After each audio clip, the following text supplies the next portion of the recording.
Hello, everybody. Hello, Paula, Lisa, Adriana, Shad, Thomas, Philip, and Janine.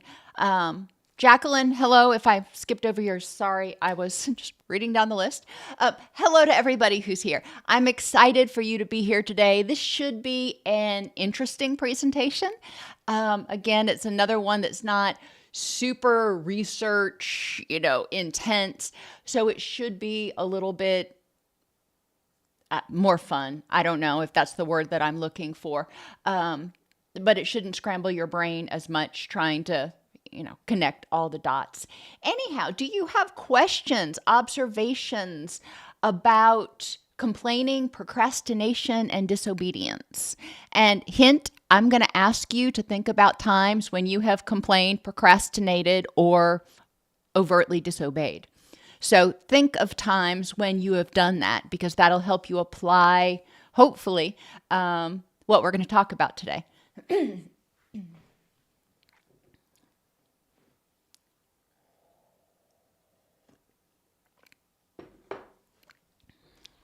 We still have about 3 minutes before we get started, so that's a good thing. The other thing that I will point out is this is geared toward parents, and I'm going to be talking about children.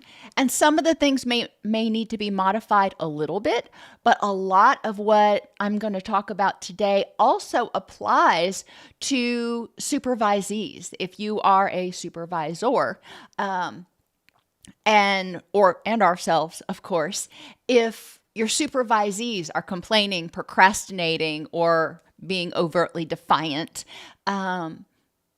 exploring what that behavior means is going to be really important. And to be brutally honest, in large part, it means the same thing for children as well as adults. Those are defense mechanisms that sometimes we throw up, and we need to figure out what is causing the perception of threat. Where's that threat coming from? What kind of threat is it?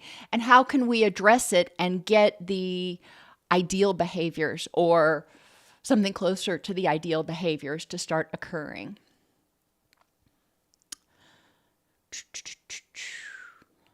So 2 minutes and counting, drum roll. Let me make sure we are on silent, because I have been getting all kinds of spam phone calls lately, which is really frustrating.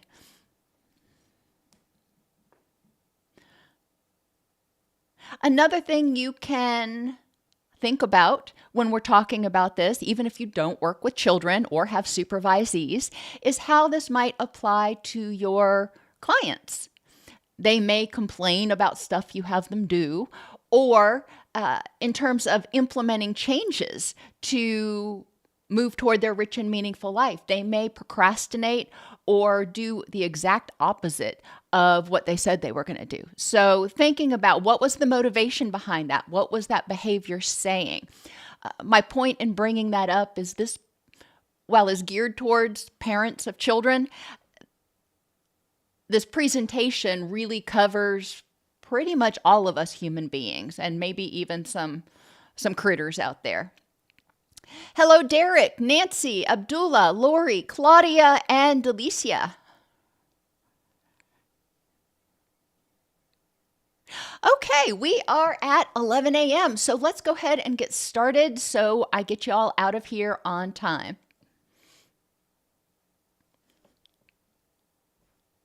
Hey there, everybody. I'd like to welcome you to today's presentation on addressing parenting challenges, complaining, procrastination, and disobedience. I'm your host, Dr. Elise Snipes. Now, my children are older now. They are, in their 20s, but I remember those days when they were little and even when they were older. And I swear I could hear them rolling their eyes sometimes and really examining why that's happening and what can we do to address it. We want to learn to view behavior as communication. And this applies, as I was saying before class, to children, but also to ourselves, to our clients, to our supervisees or our subordinates at work. It applies to humans. And there's a lot of this that can be generalized. We want to explore the meaning of behaviors, complaining, procrastination, and disobedience. While I'm continuing to talk, think about times that you have complained, procrastinated, or disobeyed, and we'll talk about what was going on.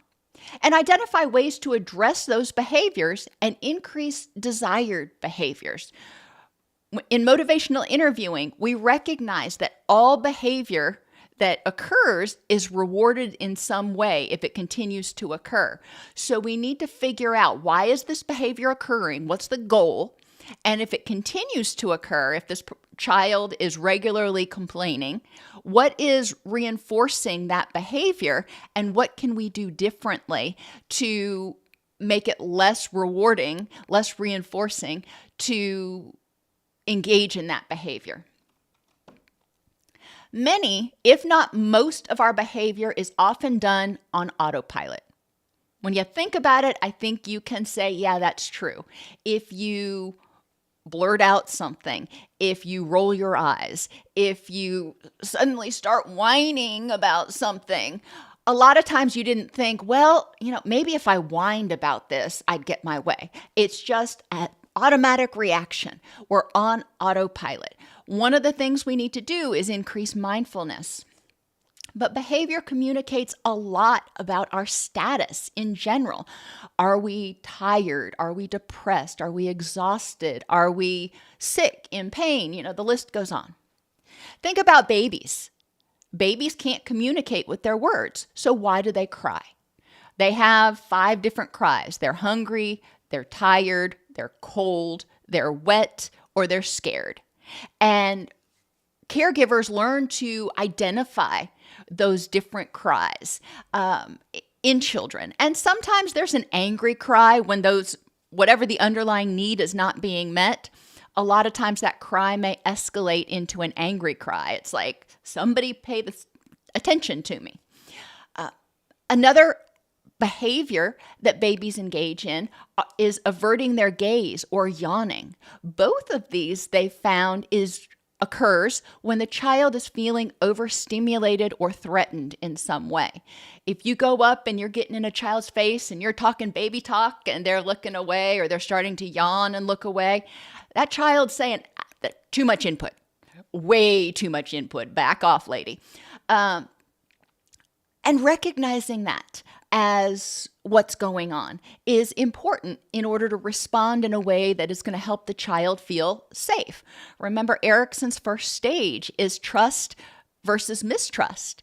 And when an infant can't communicate with words, they communicate with behaviors.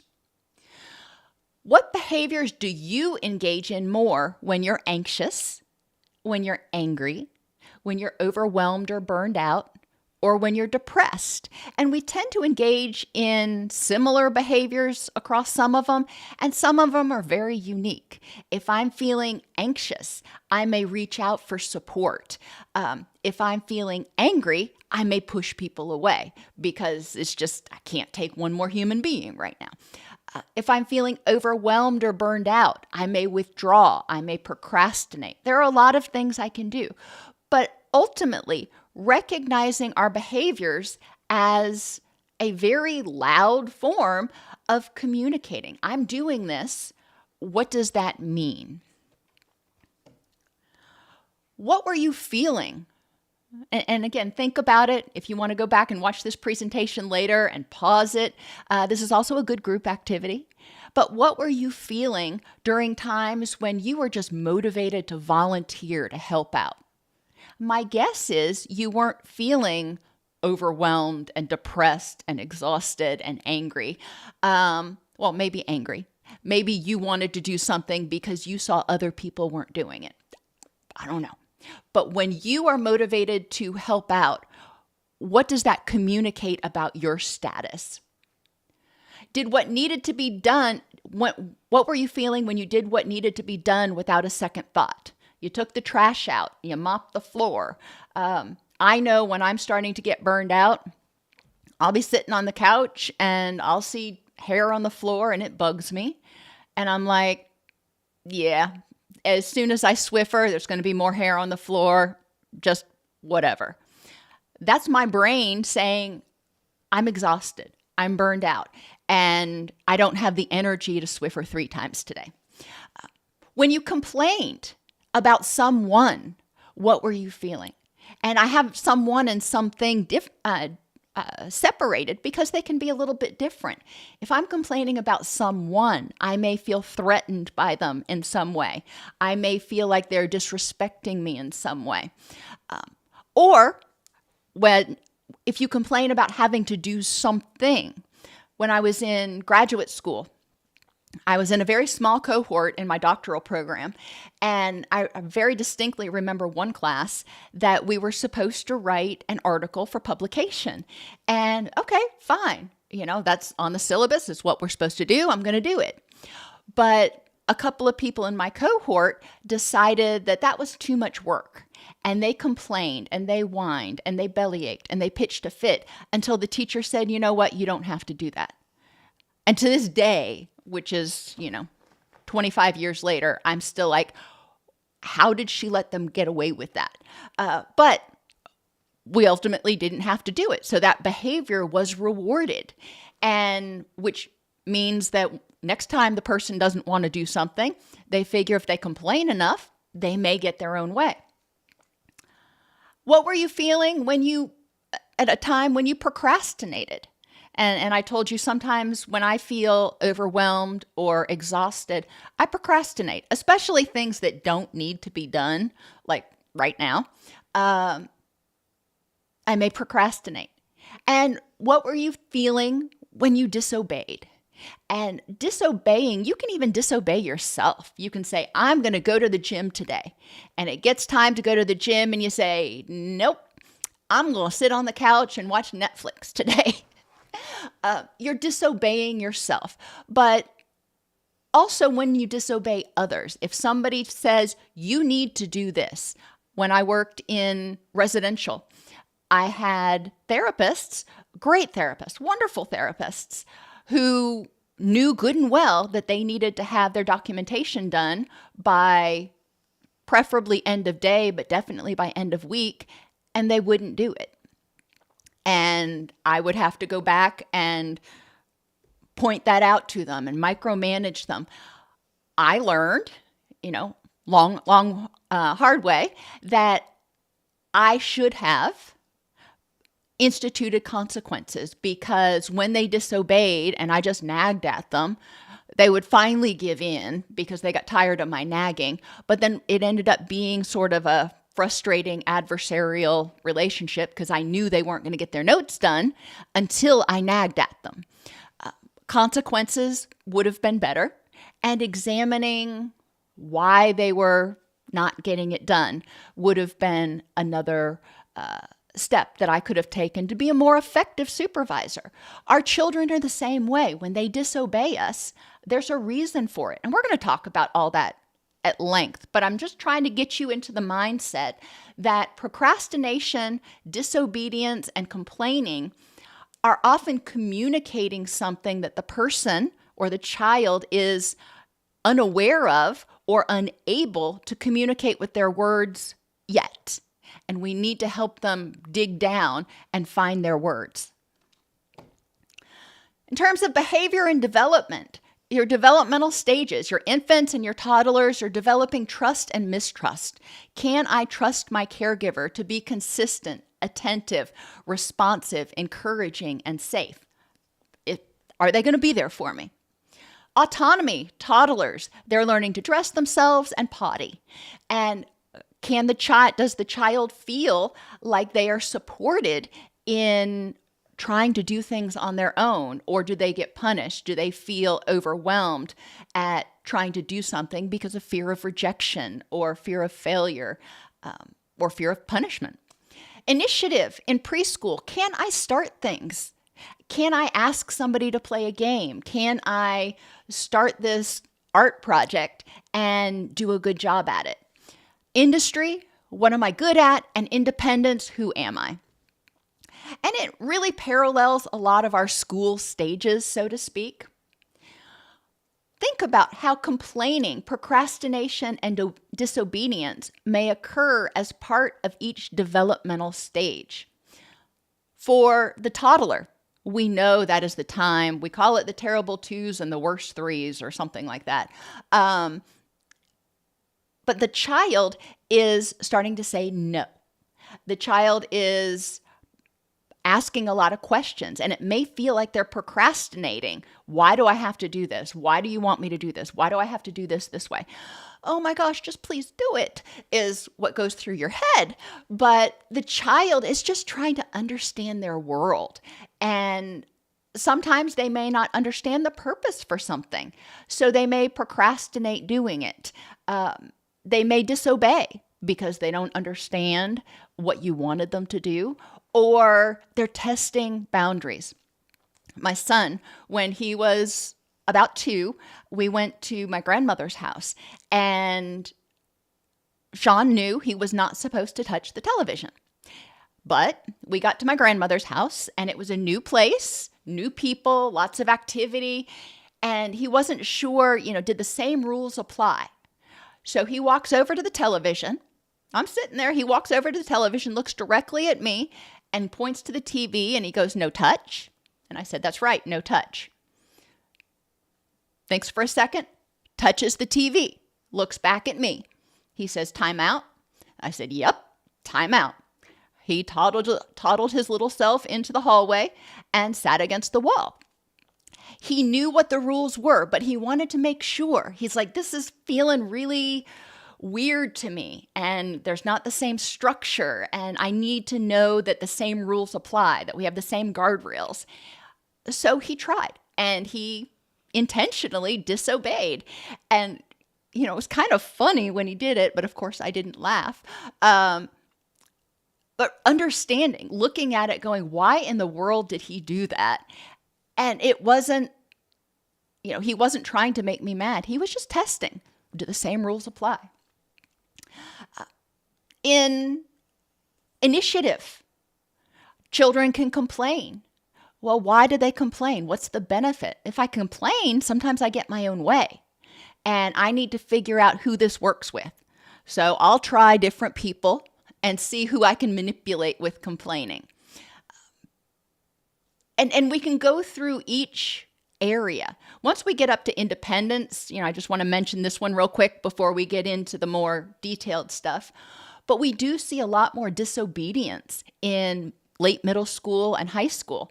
The child or young person is trying to determine who they are and what they stand for. So they may test boundaries. They may push back. They may try things that we tell them not to do because they need to learn on their own. And it can make us angry. It can make us feel disrespected. However, recognizing what they're doing and the benefits to doing it. Why did you do this? What was the benefit to you trying to do this when I already told you it was a bad idea? And recognizing that developmentally, they have to try. They have to explore new areas. So let's talk about complaining. What does it look like? Verbal complaining, "I don't want to do it," which usually is accompanied by whining. "I don't want to do it." It's like fingernails down a blackboard. Grunting, sighing while they're doing it, stomping around while they do it, slamming doors in the process of doing it, or, whatever, and eye rolling. This is all complaining. When a child rolls their eyes, it's like, "Oh, I can't believe I've really got to do this."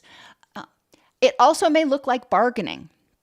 "I don't want to do this, so what if I only do this?" Or, "This is really too hard, so what if I do this instead?" They are trying to get away from having to do something that they don't want to do for some reason. And examining why. What is it that you are trying to get out of this behavior? Looking back to when has it been reinforced in the past, if they know that if they complain long enough, you'll give in, then they're going to do that. Control is one of the purposes of complaining. I want to see if I can control this situation. I don't want to do this, so I'm going to try to get my own way. That's a natural thing that a lot of people do. Extinction burst. And that is when you do a behavior more and more intensely, hoping that you're going to eventually win. Think about the child in the grocery store, in the candy aisle, and they say, I want candy. And the caregiver says, no, we're going home to eat dinner. You don't need candy. And the child gets a little louder. I want candy. And the caregiver says, no, not going to happen. And the child starts to ramp up even more, maybe even throwing a tantrum in the buggy or on the floor. And the caregiver's like, yeah, don't know this child. No, the caregiver, if they give in at that point because they're embarrassed and they want it to stop, then the child knows, oh, if I make a big enough scene, I can get my own way. If the caregiver responds like we did with my son and says, all right, well, you're not getting the candy and we will go home right now. Or if his father was with me, they would go outside and sit against the wall. And this was in Florida where it's always hot. And my son hated to be hot. So that really quickly curbed his behavior. But he had to learn what I will tolerate. Up to what level can he push it in his complaining before I say, nope, we're done with this. He also had to learn that complaining was not going to be the right way to achieve his goals. Sometimes they complain to test boundaries. If I complain, are you going to give in? And children, believe it or not, and I think a lot of you recognize this, children actually crave boundaries. They crave guardrails. They don't want to be micromanaged, but they like to know that caregiver is there to say, no, that's too far. We're not going that far. So they may test boundaries and see if you're going to pull them back into the lane, if you're going to put up that guardrail and say, nope, we're not going any further there. Sometimes children complain because they feel something's unjust. You always let Susie do this and you never let me do this. You hear those cognitive distortions? Remember, children think in all or nothing terms. And we have to help them, even if developmentally they're not there yet, we have to help them learn to identify the exceptions, for example. But if they feel something's unjust, we need to acknowledge that they feel something's unjust and then say, okay, let's look at whether this is actually true based on the facts. They may complain to get out of something or get somebody else to do it. If they complain enough about having to take out the trash, you'll do it yourself. And I was guilty of that when my children were young. They would complain about something, and finally I was like, you know what? It would have been a lot easier if I would have just done it myself. Again, one of those lessons I learned with the first child, I didn't repeat with the second one. But understanding that sometimes people will, if they don't want to do something for some reason, and we're going to talk about that in a minute, will complain until you just give up and you're like, you know what? It'll be easier if I just do it myself. Never mind, go away. And some people complain to get pity or attention. Maybe they feel like they're not being noticed or heard. So they start complaining about things because that actually gets you to pay attention to them. In terms of procrastinating looks a little different. When we procrastinate, we may sleep. That's an easy way to procrastinate, or watch TV or play video games. We may organize. And I fall into this. This is one of my procrastination strategies. I have to get everything organized in my office so I can focus, or in my room before I can go to bed, or whatever it is. And then I end up losing, time because I'm spending so much time organizing, quote unquote. I'm just avoiding doing what I don't want to do. We may prioritize other things like video games or grocery shopping, or just about anything that seems less overwhelming or distasteful than what we're supposed to be doing. We may forget, or children may forget until the last minute. How many times, if you have older children, how many times did your child forget that they had a project due until 3 days or the night before it was due. They didn't want to do it for some reason. So they forgot and then hoped that you were going to either do it for them or get them out of it. Self-handicapping is another one we see with kids a lot, especially I forgot my books at school. I can't study for my science test because my science book's in my locker at school. Oops, sorry. Now, I don't know if that's still true now that everything is done on digitally and on iPads and stuff, but I'm sure they find another way. I left my charger at school, and my iPad's dead. I don't know. But that self-handicapping is a way of procrastinating. It's just too overwhelming to think about.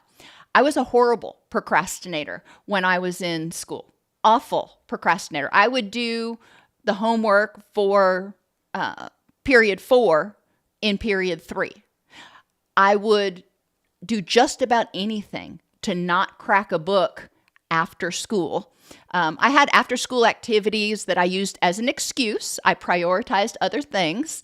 And then I would, use that as an excuse, self-handicapping. Well, I was at the basketball game until 9 o'clock at night, then I had to get some sleep. So it's not my fault. I self-handicapped because I chose not to study. I chose not to read while I was on the bus or do my homework on the weekend ahead of time, knowing that we were going to have 3 away games that week. So why do people procrastinate? Lots of reasons. I mean, think about why you procrastinate. They're overwhelmed with other stuff. I've got 16 things going on. I cannot even take on one more thing. This has to go over there. This is one of those things that I just can't even deal with right now, which sometimes is good time management when you can prioritize, but procrastinating is pushing off important things. Fear of failure. I don't want to do it because I'm afraid if I do and I don't succeed, then I'm going to look stupid or I'm going to be rejected. I'm going to fail. They don't see the point of it. And this motivational interviewing 101, people need to understand why or how doing this benefits them. I always used to say algebra. When am I ever going to use algebra? Believe it or not, even today, I still use it a lot. Solving for X, at least, not the intense algebra. But helping children understand why it's important. Fractions. You pull out the measuring cups. Help them see how they use that. Measuring, rounding. Find the practical applications. And we are lucky to be in an environment now where you can actually go online. If you can't think of how this could possibly be practical, ask Perplexity or ChatGPT. It will give you practical ways that we actually use XYZ in current life, or why it's important to know about physics or geometry. They may not know where to begin. It's just, I've got this test to study for on 6 units, and I have no idea where to begin. Or I have this project, the science project I need to do for the science fair. I don't even know what to do it on, let alone how to get started. Many people have a problem with kind of knowing where to begin, especially if it's a big project, and we can help children break it down. And they may lack the skills. Sometimes people procrastinate because they've been asked to do something they've got no clue how to do. In addictions treatment, we talk about resistance, and procrastinating is one very, very common form of resistance. And when we look at why is somebody resisting treatment, why are they procrastinating doing the next right thing, it often comes down to they just don't have any more energy. They can't take on one more thing. They're afraid if they try, they'll fail.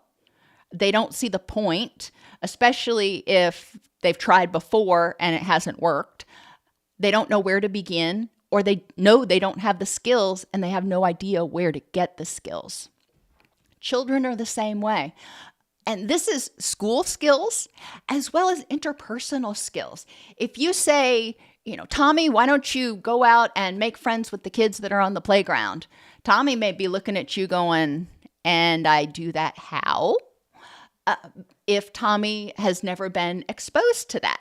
So there is a learning process, and if we ask them to do something, even something we think is natural or everybody knows, may not be. It may not be.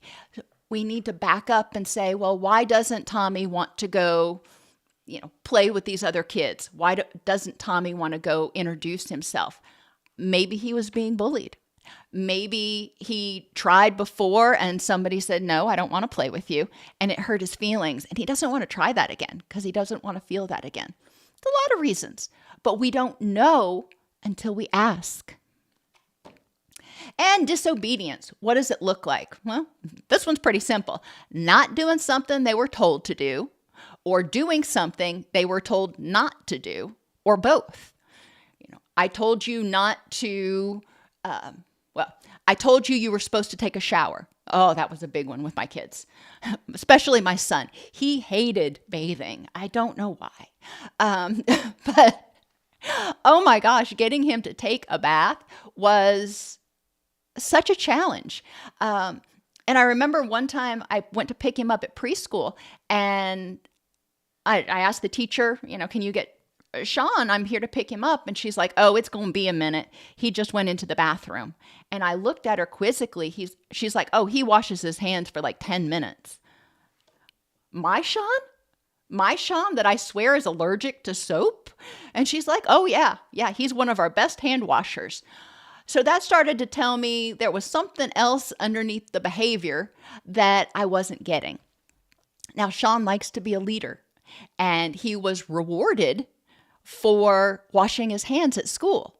At home, I took it for granted. You're going to take a bath because it makes you feel better, and then we're going to go do something else. But I didn't reward that behavior, so he wasn't motivated to do it. Doing something you're told not to do. Don't hit your sister. Obviously, that's one of those things we don't want them to do. Why are they disobeying? Why did they hit their sister? I worked with one client who she was having her third child. And after the baby was born, her 4-year-old got very angry. And every time she would nurse the baby, he would take his toys and start throwing them at her while she's nursing the baby. And obviously that's not tolerable. And she told him, number one, we don't throw toys. But she wasn't addressing the underlying issue of he felt left out and he felt anxious that he was going to be abandoned. He wanted attention, and that baby was getting a whole lot of attention, and he felt like he wasn't getting enough anymore. Disobedience can happen due to anger. And remember, anger is our threat response. When we feel like we're losing control, when we feel like there's a threat to our person or our safety in some way, we tend to either get anxious or angry. When we get angry, we tend to disobey. Disrespect, that it's a behavior more than a feeling, but if I'm angry with you, then I may be disrespectful to you. I may not want to do something that you ask me to do because I don't care what you think. You're overwhelmed, or you have a fear of failure. Now, this can come out as disobedience, I'm just not going to do it, or procrastination. And a lot of times it looks the same, but the underlying issue is the person is overwhelmed or fearing failure. Sometimes disobedience occurs because there's inconsistency in rules. The child is used to behaving in a certain way at home, and then they go to visit grandma, and grandma has different rules, and they forget. They're used to the way it goes at home, and they may be disobedient by not following grandma's rules. Do they understand the rules? They also may split parents or caregivers if there's inconsistency between the caregivers. And I know I'm outing myself a lot today, but when my kids were at home, they knew I was sort of the taskmaster, and they knew their dad would get them out of just about anything. So if they didn't like what I wanted them to do, or they didn't want to do it, they would go complain to him, and knowing good and well that they weren't, I had already told them no. So they were disobeying me by going and complaining to him. And then he would tell them, okay, you don't have to do that. And they were like, okay, well, Dad said I didn't have to. So there was that inconsistency that we had to work out with between ourselves as caregivers to maintain sort of a united front. Sometimes they disobey just to test boundaries, like Sean did at my grandma's house. They may be depressed, and I call this passive disobedience. You tell them to clean their room or do their homework or whatever it is, and they just continue to sit there and lay on their bed or stare at the TV and do nothing. And that's sort of passive disobedience. Sometimes it can be disrespect. Sometimes they're overwhelmed. Sometimes they may be depressed and they don't have the energy. We don't know until we ask. They may have a lack of clarity of what you want or why it's important. I've shared with y'all before, I would tell my kids to clean their room, and their idea of clean was really different than mine. So I learned, I'd say, why didn't you clean your room? Well, I did clean my room, Mom. Yeah, not so much. So I took a picture of their room and I put it on the back of their bedroom door. And I said, this is what clean looks like. And we talked about the difference between what was and what should be. So they knew what I expected when I said, clean your room. And a lack of motivation for the preferred behaviors. We do what's most rewarding. And if you want them to do something that's going to take a lot of effort, or they don't see the point, they're going to be much more reticent to do it. And they weigh the costs and benefits. Using all this energy to do this thing they want me to do, or dealing with caregiver being angry. Which one would I rather deal with? The better of two bad choices, so to speak. Increasing their motivation. How does it benefit them? What's going to come out of choosing the preferred behaviors? Interventions. Recognize the lack of motivation for the desired behavior. Hey, I was in school too, and I remember how much homework stunk. And quite honestly, I was very bad at doing mine too. So I'm with you there. Recognize their motivation. You've got other things that you would much rather do besides study for your science test or clean your room or what have you. However, these need to be done. And this is why. And let's talk about how we can make this more palatable for you. Pay attention to patterns in complaining and disobedience and procrastination, and help the child become aware of their vulnerabilities. We often see these behaviors come out more when the child is feeling exhausted. They're sleep deprived, messes with planning, it messes with organization, it messes with a lot of those executive functions that we need. And when you're sleep deprived, you're tired. You don't have the energy to do things. You have less motivation. Is the child more likely to engage in these behaviors when they're anxious or overwhelmed about the task or something else? Maybe they know that they're getting ready to go to visit grandma and they really don't like to fly on the airplane. Or maybe they're just excited and they're distracted by getting ready to go to grandma's. And so they don't want to do what they're supposed to do. They're overwhelmed. When they're angry, do they tend to be more oppositional? Well, let's think about it. Anger is a response to a threat. Disobedience is a response to a threat. No, I don't want to do that. I am going to assert my own power. Are they depressed?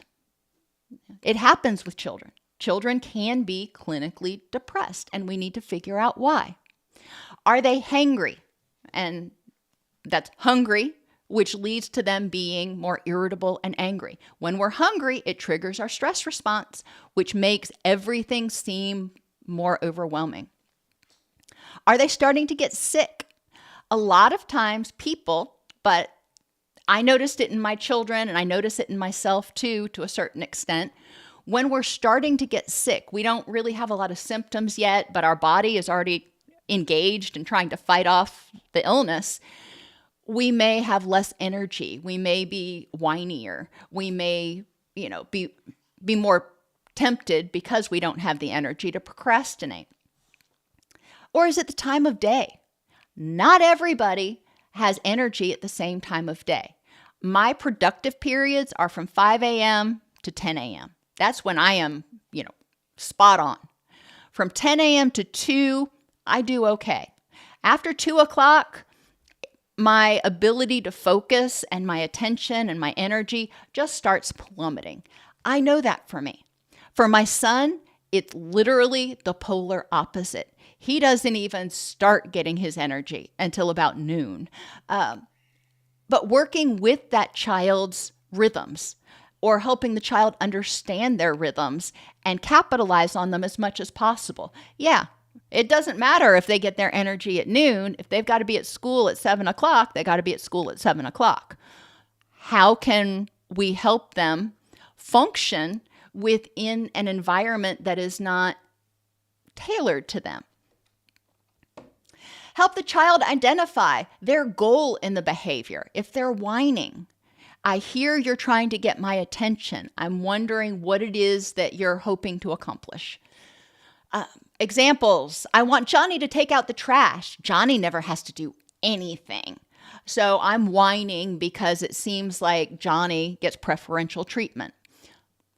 Paraphrasing that to the child, it seems like Johnny doesn't have to do everything and you have to do everything. So let's take a look at that. Or the child says, I can't do my homework. It's too hard and I'm too tired. Okay. Well, it could be that the child's too tired. Could it have to do with the fact that you stayed up late playing video games, or that you just would rather play video games because they're much more fun and you don't want to do your homework? Maybe yes, maybe no. Does the child have ADHD or dyslexia that may make it hard to do their homework, so they procrastinate because it literally takes double or triple the energy? I don't want to go to school. It's horrible and the other kids are mean. Maybe the child is resisting going to school. They're being disobedient because they're afraid that they're going to look stupid when they give their presentation, or they're afraid of children that are bullying them, or they're afraid they're going to be bullied because they see other kids getting bullied, or they fear rejection, or something else. I mean, I'm just speculating here, trying to help you see that there's a broad scope of threats that may be causing the child to engage this behavior. Mindfully recognize the issue and review prior responses, yours, for consistency. If the child has come to you with this issue before, what was the consequence? Did you let them they came to you and they said, I don't have energy to do my homework tonight. I'm going to go to bed and I'll do it tomorrow. And then tomorrow comes and we hear the same thing and the homework just never gets done. Okay, well, I've let it go in the past.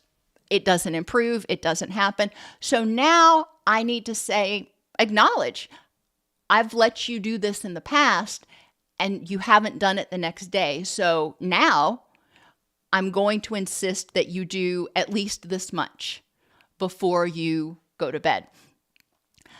If you're going to change your tune, you need to acknowledge that you're changing your tune and why. That I've let you get away with this before and it's not working. So we need to do something different. Or if you have responded in a certain way before, saying it's okay or saying it's not okay and punishing the behavior, then responding the same way. Just like for Sean and the television. He was looking for me to be consistent. When we're at grandma's house, if I touch the TV, am I going to go to timeout? Sure enough, you are. Okay. So the child feels safe because they know those guardrails are there. Discuss idea. And that stands for identify the feeling and its purpose, downregulate, explore the situation and solutions, and act with purpose. So let's go through those. Identify what's going on. You're whining. You feel tired. You feel angry. Tell me what you're feeling right now. You don't want to do this. All right. Why don't you want to do this? What are you afraid of? Or why don't you have the energy to do it? Help them downregulate. If they're upset, if they're angry, if they're anxious, they're not going to think clearly until they get out of fight or flee. So help them learn how to downregulate. It's like, okay, I hear this is something you don't want to do. I hear you feel angry or anxious about this. That's fine. Let's take a walk for a second and, get grounded again. And then we'll talk about what's actually going on. And then explore the situation and solutions. What are the benefits and drawbacks to the current behavior and communication strategy? If the child is procrastinating, whining, or being disobedient, what are the benefits to you to acting this way? And because there are benefits or they wouldn't keep doing it. And what are the drawbacks to acting this way?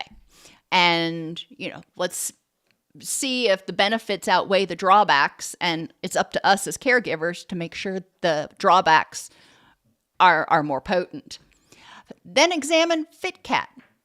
Based on what's going on right now, the facts in this context at this time, how accurate are your concerns about this situation? This is too overwhelming, too much to do, Johnny always gets to do it, whatever. And then identify if you don't like this situation, you think that the baby is getting too much attention. What are the benefits and drawbacks to alternate solutions? Let's talk about ways that you could feel more involved. I love you, and I want to make sure that you feel loved and heard. So what is it that we could do differently? And yes, even talking to a 4-year-old, empowering them to say, I want to do this. Or maybe suggesting, what if I had you help me get the baby ready for bed? Or something like that. Making sure to spend time praising the child and help them feel heard, recognized, and noticed. And then empower them to act with purpose.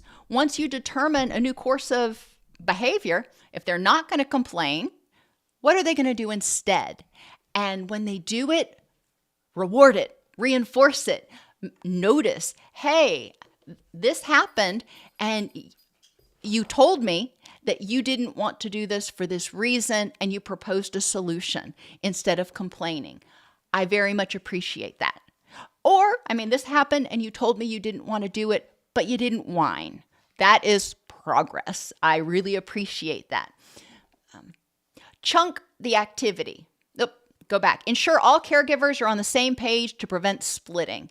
If you tell Tommy that they can't have the keys to go out on Saturday night, then make sure the other caregiver knows that Tommy's not supposed to have the keys to go out on Saturday night. That way, the other person can't get inadvertently roped in to working against you. Chunk activities to create small successes and frequent rewards. If the child feels overwhelmed at this big project they need to do, all right, let's break it down into smaller things. Or maybe they even feel overwhelmed by cleaning their room. They're looking at their room going, oh my gosh, I'm never going to get this done. Okay, let's start with something. First thing, make your bed. Great. You made your bed. Second thing, clean off all the flat surfaces and put those things where they're supposed to be. Great, did that. Third step, if you make them vacuum your room. Or in our kids' cases, take all of your dishes down to the kitchen. But it was a stepwise process. These things need to be done. And they were very small chunks. So the child could do one thing and feel like, okay, got that part done, and do another thing. And they knew the routine. Make a list of all the things that are weighing on the child and help them prioritize. Children have a lot on their mind. They have a lot going on at school. They're developing. And remember that their distress tolerance levels are much lower than ours because they haven't developed it yet. Their experiences, that experiential vault that they have in their brain of all their experiences, it's like this big. And ours is like this big. So when something happens for a child, it may seem like a much, much bigger deal. It may be much, much more overwhelming. Okay, let's make sure we recognize that. And let's work with the child to help us understand what's going on, what's weighing on you right now that is causing you to feel so overwhelmed. Help the child learn how to organize and make choices with their time so they don't get overcommitted in the future. One of the things I did with my kids when they started high school was they would get their syllabus and we would go through their syllabus and we would identify this project is due on this date. So maybe it's July 30th. All right, well, you need to start this project on July 7th. And you need to have the rough draft done by July 14th. And they would put it in their calendars with different dates so they would know they were making progress. And it was always there. When they logged into their calendar, they could see these are the tasks that I have to get completed. And that helped them a lot to start getting started on things, plan. My son has ADHD, so he's got a lot of time blindness, and helping him plan ahead of time and recognize you can't get that done in 24 hours. You're going to have to get started earlier. Get started by making an outline, step 1. Then write the first draft of the narrative, step 2. Review and revise, step 3. And then turn it in. So he knew this is how I get started and get this 8-page paper out. For him, an 8-page paper was just, overwhelming. For me, an 8-page paper is a Tuesday. So I needed to reframe my perspective and recognize how overwhelming it was for him. Create token economies. Going back to making choices about their time. They also have other things they want to do. We help them get organized, but then we also have to help them see sometimes some things that got to go. You wanted to do this on Saturday, but you've got these projects that are due, so you may not get to do that. Or you want to play video games for 2 hours every night, but you've got these other things that you have to get done first. When children are younger, we can put on guardrails, if you will, on their internet usage so they can't access those games or they can't access those websites until we give them permission to. But then as they get older, they're going to have to be able to self-regulate. Create token economies for the child. If you get this done, we had these little plastic rubies I got from the party store. If you get this done, you get a ruby. Or if you get this done, you get 3 rubies.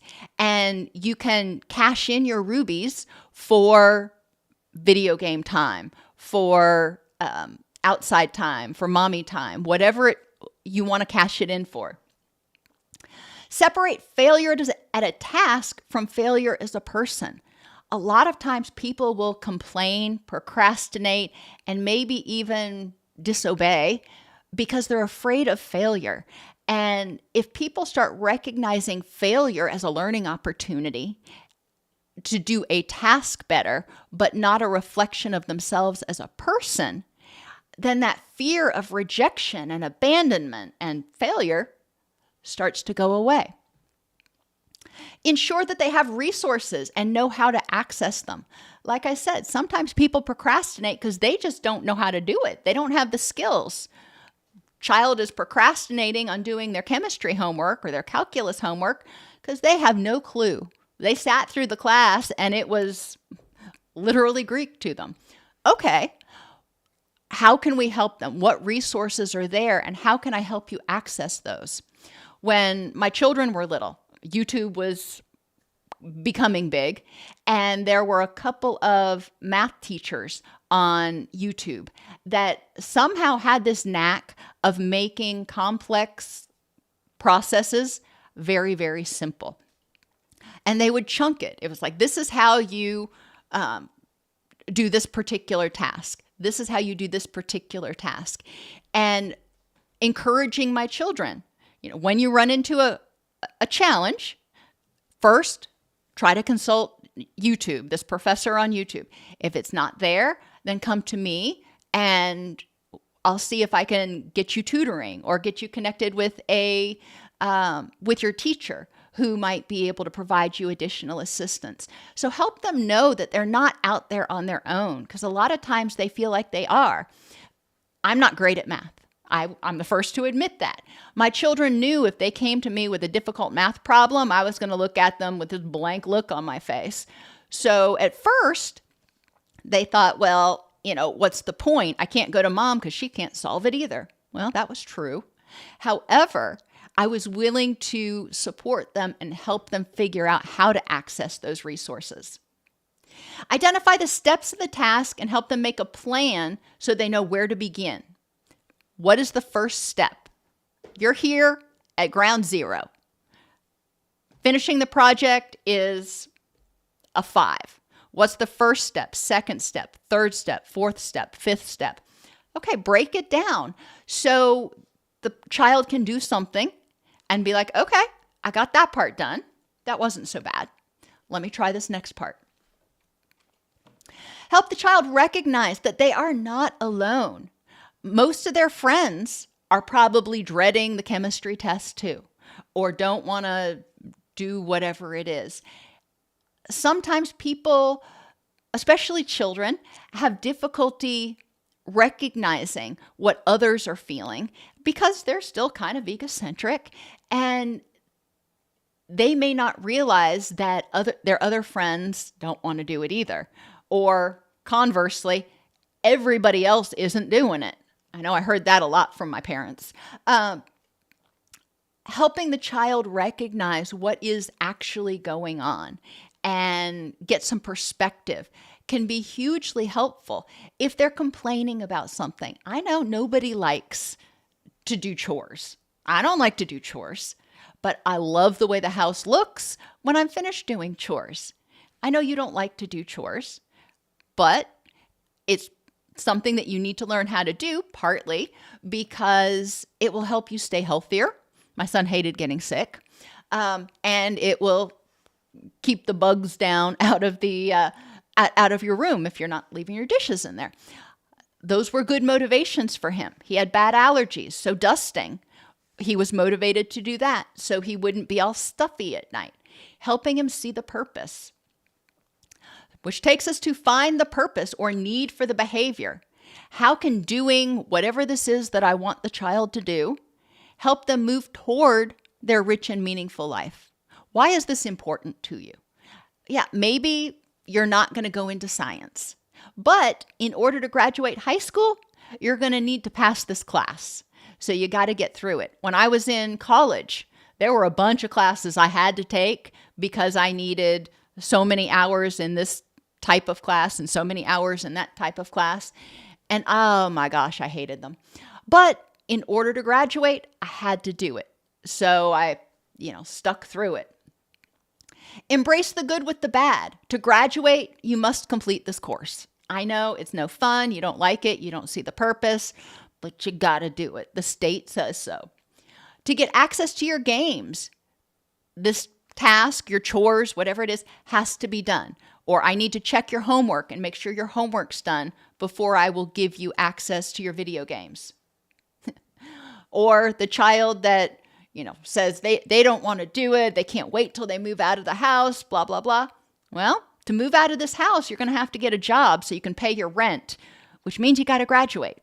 And in order to graduate, you got to complete your homework. So that's where we are. What is it that I can do to support you in completing your homework? Where's your stumbling block right now? Are you too tired? Are you not understanding it? What's going on? To make friends, you have to be around other people, which means getting out of your room. If you want the child to interact with others, they say they're lonely. Okay, I hear you're lonely. And in order to feel less lonely, you need to be able to feel comfortable interacting with others. Let's role play that. Let's see what's causing you to feel anxious around other people or not want to engage with them, and try to figure out how to solve that problem. Examine your purpose as a caregiver, also known as pick your battles. You can fight with everything, or you can choose your battles. If they don't do something, you have to ask yourself, is this worth the fight? Is this something we need to get into it about? Yes or no? Set the child up for success. Make sure they know what your expectations are for different tasks. Make sure they have the skills or feel comfortable coming to you if they need additional resources. Make sure they understand the whys of what they must do and the fact that there are things in life that are just unpleasant. You don't want to do them. You don't want to go get your shots, but you got to do it. And this is why. When possible, help them feel empowered by involving them in the process of determining the solution. You really don't want to do your homework. This is awful, and you dread this, that, or the other. Okay. What do you think? And that goes back to the idea framework. What do you think could change that would make this tolerable? You may not ever like it, but what could make it tolerable, and how can I support you in that? Own your own behavior and reactions and model healthy ones. We all complain, procrastinate, do things we shouldn't do. Okay, own that and try to do better. Rule out other issues. If a child is engaging in these behaviors, it could be an underlying physical issue, diabetes, thyroid issues, sleep problems, vitamin D deficiency. Hopefully not addiction, but it could be, including video game addiction, ADHD, or dyslexia. All of those are very common contributors to children complaining, procrastinating, and disobeying. Develop a performance improvement plan with the child. Identify the problem. I ask you to clean your room, you're not getting it done. What's leading to the problem? What's causing you to not get it done, other than you just don't want to do it? What will I do better or differently to support you? And what will you, child, do differently to make sure this happens? And that came up a lot in our household. What can I do to help break it down into smaller tasks so it feels less overwhelming? Also, implementing consequences. Sometimes you just have to put up those guardrails. I will not tolerate this behavior. When it happens, this is the consequence. You mess with the TV, you go to timeout. But make the consequences age appropriate. They say timeout should last 1 minute for every year old the child is, which means a 4-year-old only in timeout for 4 minutes. Try to select natural consequences when possible. For example, they procrastinate on their science project. Natural consequence, you're going to fail. Don't do their science project for them the night before it's due. Don't give them a reprieve for something just because they complain. You can validate, you can acknowledge, yeah, this sucks, but we all have to do things that we don't like. Discuss the benefits of using their energy to act out, to complain, procrastinate, or do the wrong thing, and suffer the consequences when they could have just done it correctly the first time. Behavior is communication. Children often react instead of acting mindfully. By parenting using secure attachment principles, consistency, attention, responsiveness, encouragement, and safety, you can help them more effectively meet their needs. Are there any questions?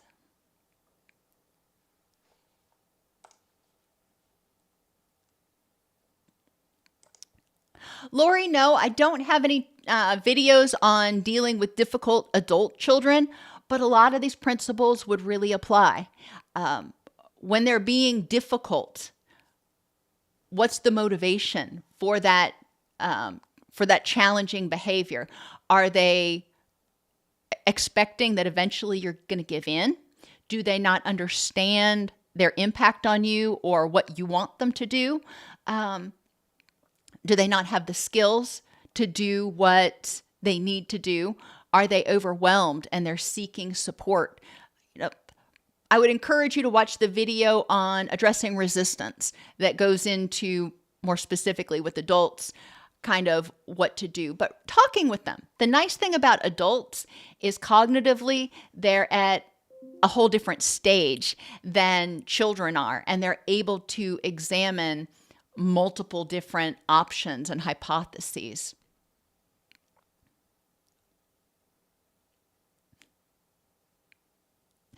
Alrighty, everybody. Thank you so much for being here today, and I will see you next Wednesday.